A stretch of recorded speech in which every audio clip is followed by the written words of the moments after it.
Ja za 15 godina. To je tako teško pitanje. Kad smo prvo dobili ovaj zadatak, zbilja nisam imala pojma što napraviti. I da vam budem iskrena, nisam znala što bi ja to uopće mogla biti za 15 godina. Moji planovi za budućnost sežu do negdje 2, 3, do eventualno 5, 6 godina unaprijed.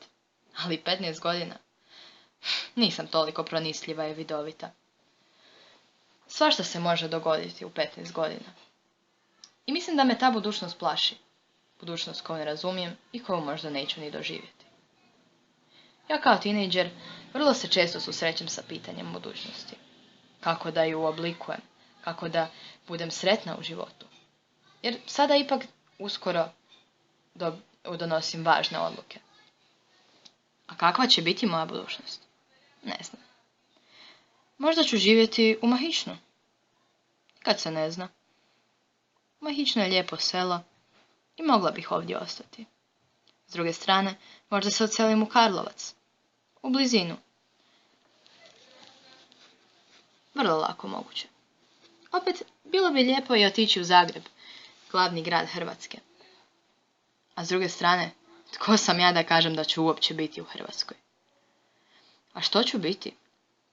Isto tako, nemam blagog pojma. Mogla bih biti slikarica u životu.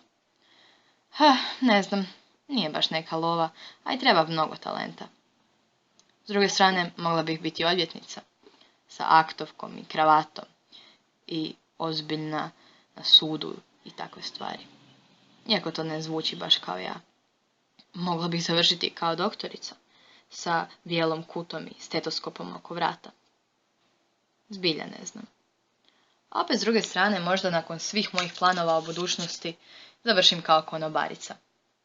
Za nekakvu jeftinu plaću, malu plaću, rintam i tako to. Ali zbilja, zar je to bitno? Bitno je samo da smo sretni. Koji kliše. Ali je istina. Možda tu sreću nađem u djetetu. Možda u braku.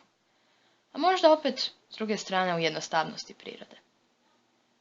Možda tu sreću nađem u nekom sportu ili televiziji.